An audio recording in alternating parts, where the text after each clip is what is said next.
নমস্কার প্রিয় কৃষক ভাইরা, আপনারা দেখছেন আপনাদের প্রিয় কৃষি বিষয়ক YouTube channel agriculture helper Bengali. প্রিয় কৃষক ভাইরা, আজ আমরা মূলত এই ভিডিওতে যে বিষয়টা নিয়ে আলোচনা করব সেটা হচ্ছে এই যে আগামীতে আমাদের আমন ধান চাষের যে মূল জমিতে রোপণ শুরু হবে সেই বিষয়ে আগাম আমরা কি কি ব্যবস্থা আমাদের সেই মূল আমন ধান চাষের যে জমি আমরা তৈরি করব সেই জমির উপরে আমরা নেব, বা কোন কোন পরিচর্যাগুলো নিলে আমরা পরবর্তীতে আমরা যে রাসায়নিক সারগুলো ব্যবহার করব সেই রাসায়নিক সারের ব্যবহার যে আমাদের পরিমাণটা সেটা আমরা কমাতে পারবো, বা আমাদের ধানের জমিতে যে বিভিন্ন রকমের রোগ আমরা দেখতে পাই, যেমন ধরুন আপনার ধানের ব্লাস্ট রোগ, আপনার ব্রাউন স্পট, আপনার ধানের খোলা পচা, এই সকল রোগগুলোকে আমরা অনেকটাই কম করতে পারবো। সেই বিষয়গুলো নিয়ে আমরা এই ভিডিওতে আলোচনা করব, এবং আমি এখানে যে পরিচর্যার কথা আপনাদের সামনে তুলে ধরবো সেইগুলো যদি আপনারা করেন, পরবর্তীতে আপনার মোটামুটি 2 থেকে 3 বছর সেই জমির মাটির উর্বর শক্তি ক্ষমতা অনেক গুণ বেড়ে যাবে, এটা আমি বলতে পারি। তবে অনেকেই বলবেন এই ভিডিও দেখার পরে যে খরচ অনেকটা বেশি, তো সেহেতু বলবো যে এটা আপনি হয়তো একবার ইনভেস্ট করছেন, একটু খরচটা বেশি মনে হতে পারে, মানে ধান চাষের তুলনায় যদি আমরা ধরি, তো কিন্তু এটা আমি যদি আপনারা করতে পারেন, এই যে আমি পরিচর্যার কথা বলবো, এটা করলে মোটামুটি 2 থেকে 3 বছর কিন্তু আপনার জমিতে যে রাসায়নিক সারের খরচ বলুন বা বিভিন্ন জমির উর্বর শক্তির কথা বলুন, সেটা অনেকটাই বেড়ে যাবে। তো যাই হোক, ভিডিওটি কিন্তু সকল কৃষক ভাইদের জন্য খুবই গুরুত্বপূর্ণ হতে চলেছে। আর বিশেষ করে তো যারা ধান চাষ করছেন বা ধানের বীজতলা তৈরি করে নিয়েছেন অলরেডি, আপনাদের হাতে আর মোটামুটি 10 থেকে 12 দিন সময় আছে তাদের জন্য। আরেকটা কথা বলি, যারা এখনো বীজতলা তৈরি করেননি, বীজ ফেলবেন, তাদের বলবো তা আপনাদের হাতে মোটামুটি আপনার যে মূল জমিতে ধানের চারা লাগাবেন, আপনার ধরে নিতে পারি আমরা যে 1 মাস আপনাদের সময় আছে। তো তারা কি ব্যবস্থাটা নিতে পারেন আপনাদের জমির, সেটা নিয়ে একটু সামান্য আলোচনা করব। এখানে আমাদের মেন উদ্দেশ্য যে আমাদের মোটামুটি আমাদের যে মূল জমি ধানের, সেই জমিটা অন্তত 10 থেকে 12 দিন আমাদের হাতে সময় আছে, সেখানে আমরা কি কি ব্যবস্থা নিব সেই বিষয়টা নিয়ে আমরা এই ভিডিওতে আলোচনা করব। তো প্রিয় কৃষক ভাইয়েরা, ভিডিওটি কিন্তু খুবই গুরুত্বপূর্ণ হবে, তাই ভিডিওটি শুরু করার আগে এখনো যদি আপনারা আমার চ্যানেলটি সাবস্ক্রাইব না করে থাকেন, তাহলে অবশ্যই আমার চ্যানেলটিকে সাবস্ক্রাইব করে পাশে থাকা বেল বাটনে ক্লিক করে অল নোটিফিকেশন অন করে নেবেন সবার প্রথম আমার চ্যানেলে নতুন নতুন ভিডিও পাওয়ার জন্য। আর যারা আমার চ্যানেলে এখনো মেম্বারশিপে জয়েন করেননি, তা আপনারা অবশ্যই মেম্বারশিপে জয়েন করে আমার চ্যানেলটিকে এগিয়ে নিয়ে যেতে সাহায্য করবেন। তাহলে চলুন আমরা মূল বিষয়ে চলে আসি। তবে প্রথমেই বলি, ভিডিওটি একটু সামান্য বড় হতে পারে। তো অনেকেই আমাকে মানে দেখি আমার ভিডিওতে আপনারা কমেন্ট করে থাকেন যে ভিডিও অনেকটাই বড় হচ্ছে বা আমি বেশি কথা বলি। তো তাদের জন্য বলবো, আপনারা কাইন্ডলি যদি কোনো ইনফরমেশন নিতে চান বা ইনফরমেশন পেতে চান, তাহলে ভিডিওটি দেখুন, আর নতুবা ভিডিওটি থেকে স্কিপ করে আপনারা অন্য ভিডিওতে চলে যেতে পারেন। তো আমাদের মূল বিষয় হলো যে আমাদের যদি আমরা মোটামুটি ধরে নিই, আমাদের মূল জমি যেখানে আমরা ধান চাষ করব, সেই জমিটা আমাদের হাতে 1 মাস সময় আছে বা 1 মাস 10 দিন সময় আছে। যদিও বা আপনার আমন ধান চাষের সিজন হচ্ছে 15ই আপনার মে থেকে 15ই জুন পর্যন্ত আমরা কি করি, বীজতলা ফেলি, এবং সেখানে যদি আমরা মূল জমি রোয়ার কথা বলি, তাহলে 15ই জুন থেকে 15ই জুলাই পর্যন্ত আমরা মূল জমিতে ধানের চারা বসাই। এটা হচ্ছে মূল সময় আমন ধান চাষের জন্য। তো সেক্ষেত্রে আপনারা যারা মূল জমিতে আমন ধান চাষ করবেন, 1 মাস সময় আছে, তারপর আপনারা জমিতে ধনেচে চাষ করতে পারেন। ধনেচে চাষ করলে কি হবে, ধনেচে চাষ হচ্ছে একটা সবুজ সার, যেটা আপনার মাটির উর্বর শক্তি ক্ষমতাটাকে বাড়াবে। এবার এই যে ধনেচে চাষ করলে ধনেচের কি হয়, গোড়াতে রাইজোবিয়াম তৈরি হয়, যে রাইজোবিয়ামগুলো কি করে নাইট্রোজেন এবং ফসফরাসের যোগান দিয়ে থাকে আপনার পরবর্তীতে যে ফসল আমরা করি সেই ফসলের ক্ষেত্রে। তো আপনারা ধনেচে চাষ করতে পারেন, এবং শুধুমাত্র এই ধান চাষের ক্ষেত্রে আমি বলছি না, এটা আপনারা যে কোনো ফসলে অন্তত 2 বছর পর পর একবার করার চেষ্টা করবেন। মোটামুটি 1 মাস 40 দিন মতো, অর্থাৎ 30 থেকে 40 দিন মতো যখন গাছের বয়স হবে, তখন আপনারা সেটিকে চাষ দিয়ে জমিটাকে কাদা করে রেখে দেবেন। তারপরে আপনারা অন্যান্য ফসল চাষ করবেন। এতে আপনার জমির সবুজ সারটা মানে বেড়ে যায়, মাটির উর্বর শক্তির ক্ষমতাটা বাড়ে। এবং আমরা যে জৈব সারগুলো মানে বাইরে থেকে দিই, গোবরের সার, আপনার ভার্মি কম্পোস্ট বা পোলট্রি লিটার, এই যে বাইরে থেকে যে সারগুলো দিই, এই সারটাও কিন্তু অনেকটা কম ব্যবহার করতে হবে যদি আপনি এই ধনচে চাষ করুন বা বিভিন্ন ধরনের ডাল শস্য জাতীয় ফসল যেগুলো আপনার মাটিতে রাইজোবিয়ামের সংখ্যাকে বাড়িয়ে দেবে। বা এই যে রাইজোবিয়ামটা কি হয়, নাইট্রোজেন এবং ফসফরাসের যোগানটা দিয়ে থাকে আমাদের গাছে। তো এই ধনচে চাষটা আমরা করতে পারি।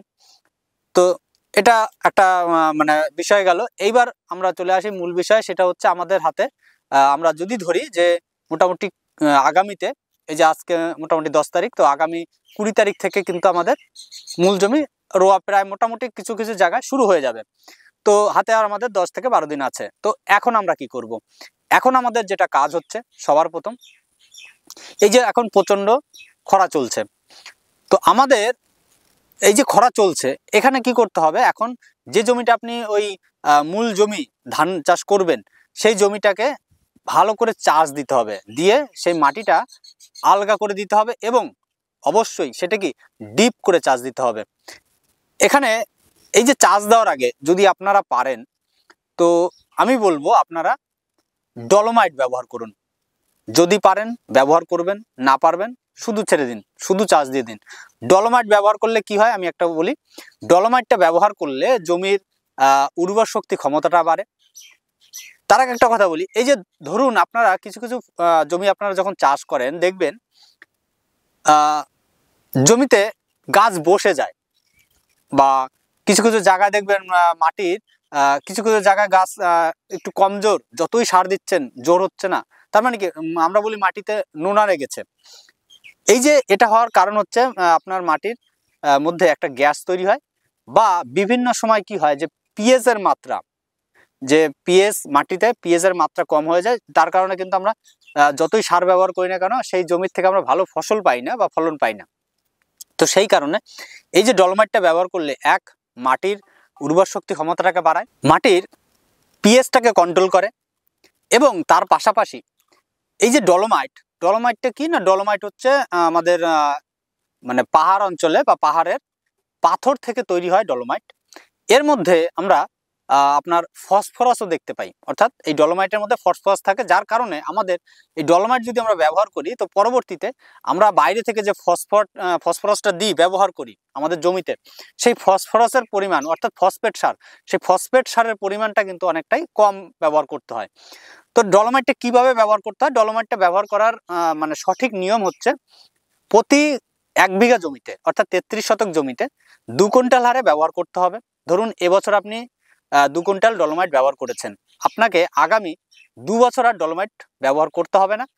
3 বছরের মাথায় গিয়ে আবার আপনাকে 2 কুইন্টাল ডলোমাইট ব্যবহার করতে হবে, এবং তার পরবর্তীতে 3 বছর আপনাকে ব্যবহার করতে হবে না, 4 বছর আপনাকে ব্যবহার করতে হবে না, আপনাকে 5 বছরের মাথায় গিয়ে আবার একবার ডলোমাইট ব্যবহার করতে হবে। তাহলে আপনার সেই জমিতে মানে পিএইচটা তো কন্ট্রোল হবেই, প্লাস আপনার মাটির জমির উর্বর শক্তি ক্ষমতা অনেক গুণ বেড়ে যাবে। আমরা এই যে দেখবেন পাট চাষ যারা করে, পাট চাষে দেখবেন পাটের গোড়া শুকিয়ে যায়, সেটা বিভিন্ন কারণ হতে পারে। তো একটা কারণ হচ্ছে মাটির পিএইচ এর মানটাও একটা সমস্যা ওর মধ্যে। তো যদি আপনারা এই ডলোমাইট দিয়ে কেউ পাট চাষ করেন দেখবেন পাট যে শুকিয়ে যাওয়া সমস্যা, গোড়া শুকানোর সমস্যা, সেটা অনেকটাই কম দেখতে পাবেন। যাই হোক, আমরা অন্য লাইনে চলে যাচ্ছিলাম। তো আমরা প্রথমত ডলোমাইটটাকে ব্যবহার করতে পারি 1 বিঘা জমির জন্য অর্থাৎ 33 শতক জমির জন্য 2 কুইন্টাল হারে। ডলোমাইটটা ব্যবহার করে অর্থাৎ জমিতে ছিটিয়ে দিয়ে নিয়ে আমরা একটা চাষ দিয়ে দেবো। এইবার চাষটা অবশ্যই ডিপ করে দেবো, কারণ কি আমরা দেখুন বারবার একইভাবে চাষ দিয়ে মাটির নিচে মোটামুটি 8 থেকে 10 ইঞ্চি নিচে একটা লেয়ার তৈরি করে দিয়েছি, যার ফলে মাটির নিচে পর্যন্ত আর শিকড়গুলো কিন্তু পৌঁছায় না। তো আমরা চাইছি যে এই যে আমরা ধান চাষ করব, ধানের শিকড়টা একটু যেন ডিপে পর্যন্ত যেতে পারে এবং সেখানে থাকা খাবারগুলোকে যেন সহজে নিতে পারে। তো আমাদের আগাম সেটা ব্যবস্থা করতে হবে, এবং তার পাশাপাশি মাটির আলগা করার কারণ হচ্ছে মাটির মধ্যে বিভিন্ন ধরনের ক্ষতিকারক ফাঙ্গাস, ব্যাকটেরিয়া, এগুলো বা বিভিন্ন ধরনের কীট, এগুলো কি হয় জমাট বেঁধে থাকে। আপনারা আগে যে ফসলটা করেছেন বা আপনারা যে বোরো ধান করেছেন, সেই বোরো ধানের আপনার মাটির মধ্যে যে সকল ফাঙ্গাসগুলো ব্যাকটেরিয়াগুলো ছিল সেগুলো রয়ে গেছে। তো এইবার এই যে আমরা মোটামুটি হাতে আমাদের এই 10 দিন আছে, 10 দিনের মধ্যে আমরা মোটামুটি 4-5 দিন সময় নেব এই মাটিটাকে ভালো করে শুকিয়ে নিতে, যেন সূর্যের সেই আলোক রশ্মি আপনার মাটির মধ্যে থাকা যে জীবাণু, যে ব্যাকটেরিয়া, যে ছত্রাক, সেগুলোকে নষ্ট করে দিতে পারে। তো এক হচ্ছে ডলোমাইট যখন ব্যবহার করেন মাটিটা সাময়িকভাবে হিট হয়, যেটা আমরা চুন ব্যবহার করলে মোটামুটি সেটা 10 থেকে 12 দিন পর্যন্ত মাটিতে অ্যাকশন থাকে। তো ডলোমাইট ব্যবহার করলে মোটামুটি 3-4 দিন থাকে। তো ডলোমাইট ব্যবহার করার পরে আমরা কিন্তু ওই যে কোনো ফসল 1 থেকে 2 দিন পর লাগাতে পারি। চুন ব্যবহার করলে কিন্তু সেটা হয় না। চুন ব্যবহার করলে মোটামুটি আপনার 10 থেকে 12 দিন পরে আমাদের ফসল বা চারা লাগাতে হয়। এটা কিন্তু আমরা প্রায় কম বেশি সকলেই জানি। তো যাই হোক, এইবার এই যে আমরা চাষ দিয়ে মোটামুটি কি করব, রেখে দেব। কতদিন রাখবো? আমরা রাখবো মোটামুটি আপনার 3 থেকে 4 দিন। ভালো করে শুকিয়ে নেব। শুকিয়ে নিয়ে আমরা জমিটাকে মানে কি করব, মানে একটু ডিপ করে শুকিয়ে নেব, নিয়ে আমরা 3-4 দিন সেই জমিটা রেখে দেব।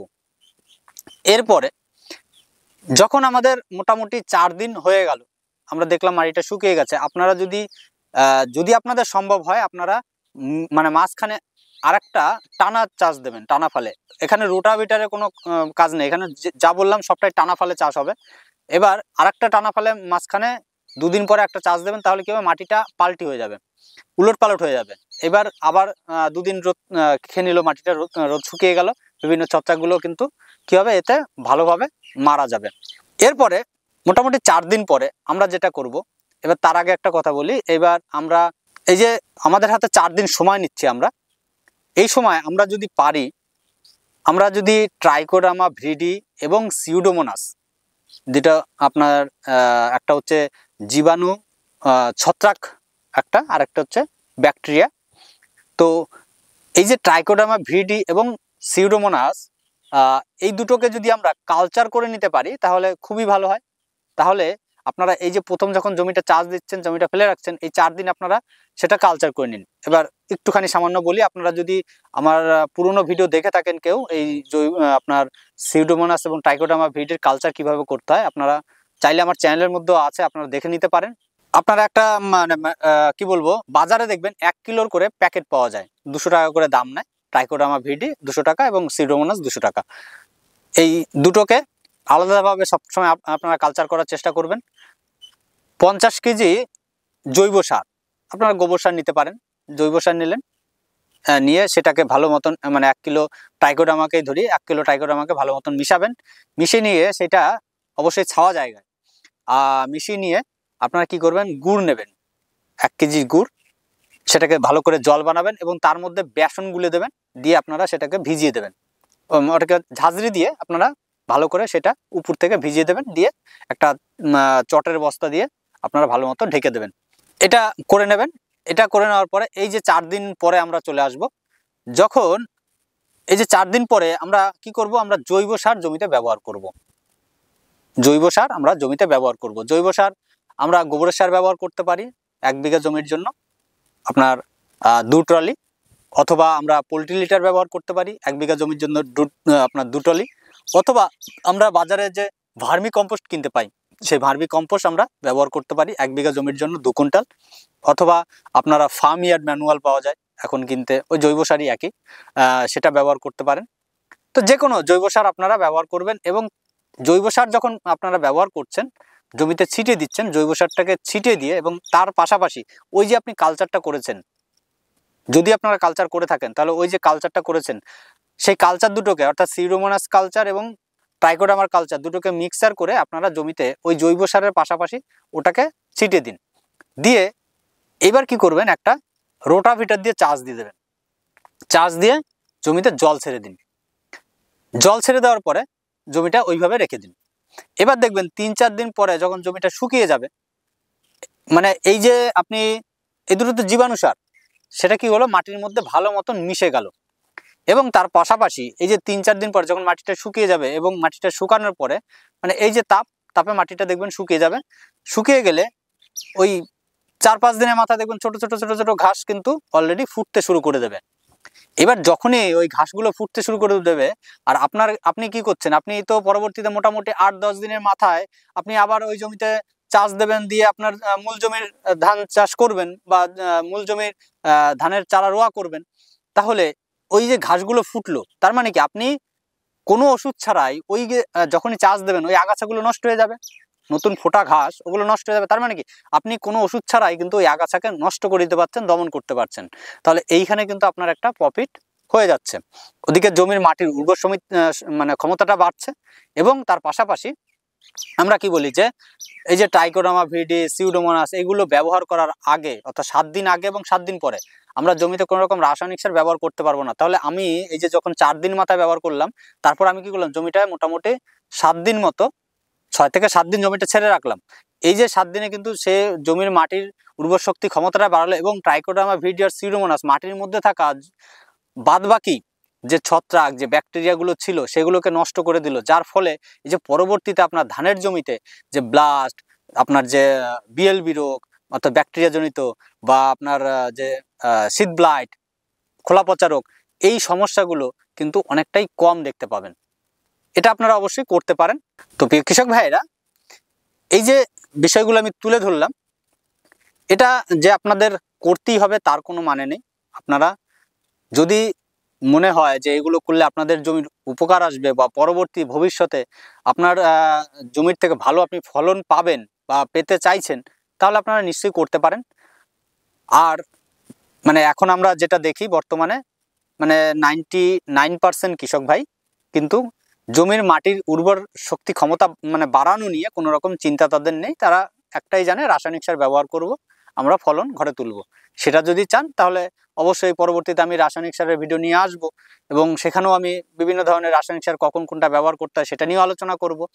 এটা হচ্ছে আগাম পরিচর্যা, যেটা ব্যবহার করলে পরবর্তীতে রাসায়নিক সার আপনাকে কম ব্যবহার করতে হবে। আর অবশ্যই আমি এই বিষয়টাকে তুলে ধরবো, কারণ এখানে আমি যে কথাটা বললাম এর উপরে বেস করেই আমরা পরবর্তীতে কি পরিমাণে রাসায়নিক সার ব্যবহার করব জমিতে, সেই বিষয়টাই আমি আমার ভিডিওগুলোতে থাকবে। তো আশা করি আমার চ্যানেলের সাথে আপনারা যুক্ত থাকবেন।